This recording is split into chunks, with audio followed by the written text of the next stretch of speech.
The mythical central seating position is coveted by supercar enthusiasts around the world. It's said to give drivers the most engaging experience possible and the highest level of control. Favored by Formula race cars, the McLaren F1, and Ferrari 365p. But if you don't have $23 million to spend, then these legendary exotics are far out of grasp.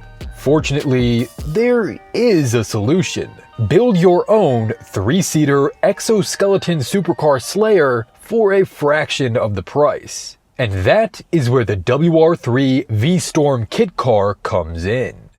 The V-Storm was originally designed in 2007 by a team of enthusiasts, primarily a duo named Simon Keys and Simon Dickens. Together, the Simons had several decades of experience in automotive engineering, and were both avid kit car builders. In 2010, they officially launched WR Sportscars, selling their mid-engine exposed chassis exotic that was inspired by motorcycles, Formula 1, and the Ariel Atom.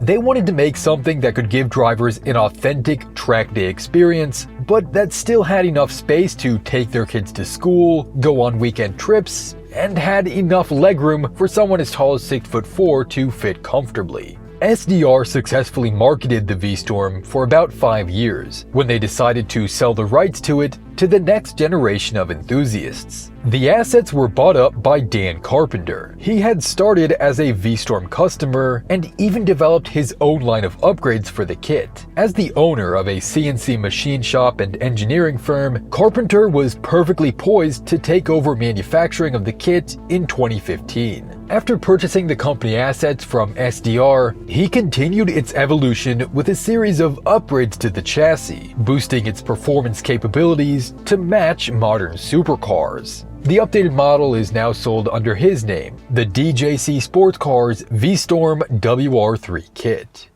When looking at a V-Storm, the first thing to notice is the exposed tube frame chassis. It's a style that came into popularity with the Ariel Atom at the turn of the century. Lightweight, raw, and affordable. Designed by Simon Keys, a former engineer for the Motor Industry Research Association Crash Test Safety Unit, the V-Storm's frame was crafted with both performance and safety in mind. It's made from various diameters of steel tubing, optimizing the weight and torsional rigidity. A built-in roll bar provides rollover protection without hindering the open-air experience. It sits on a double wishbone suspension at all 4 corners, with inboard coilovers proudly integrated into the bodywork as a display piece. And of course, everything is adjustable to match your driving style. The whole exterior takes obvious inspiration from the Ariel Atom, with its sharp nose, exoskeleton frame, and open rear end. 24 individual fiberglass pieces form the V-Storm's body. It also has LED lighting, dual exhaust pipes, and an optional front splitter.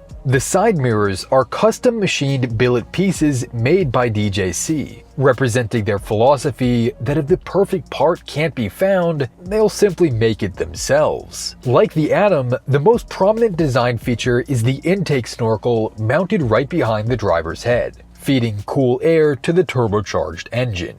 The interior is Spartan at best. There are no doors, no roof, not even a windscreen to protect you from the elements. The whole thing is essentially comprised of a tub, with a bucket seat for the driver and integrated bench-style seating for 2 passengers. And this layout is the prime selling point for the V-Storm. Not only does it provide a central driving position a la Formula 1, but there's also plenty of space to bring along friends and gear. The symmetrical blueprint also helps to balance the weight of the car from side to side for better cornering capability, something that's often forgotten in left or right-hand drive exotics. The final details in the interior are mostly left up to the discretion of the builder, but a lot of V-Storms use a flat-bottom steering wheel to improve legroom and a simple motorcycle-style tachometer. As a British car, the shift knob is notably located to the left of the driver.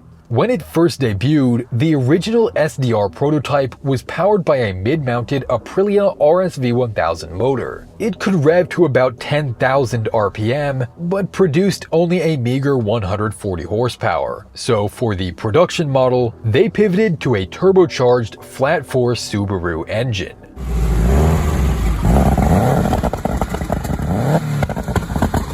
Almost any WRX or Impreza motor will fit in the chassis, including either the 2 or 2.5 liter units. Upgraded STI engines will produce about 300 horsepower stock, but can be built out to make over 500. The vast aftermarket support for these engines means DJC can offer upgrades like an anti-lag system and pre-programmed launch control, making the V-Storm into a potentially formidable drag strip tool.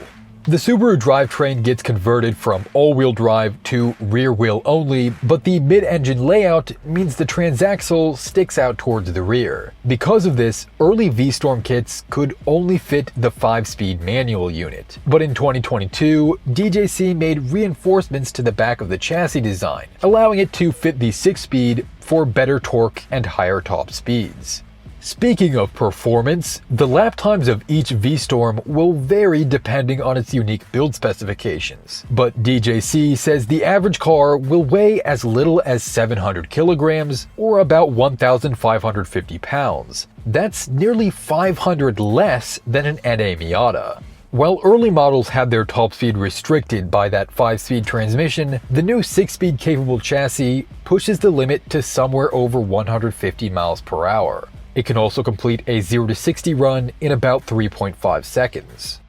Although DJC is based out of England, they ship the V-Storm kit all over the world. Carpenter says they prefer to sell it as a completed turnkey build, since almost every part is sourced in-house or from a handful of close suppliers. However, they do offer the option for daring enthusiasts to buy the components instead and assemble the V-Storm themselves as a DIY kit. It's estimated to take from 140 to 180 hours to complete. As for the price, the original kits were sold by SDR Sportscars for just £16,500. A completed car cost about $23,500.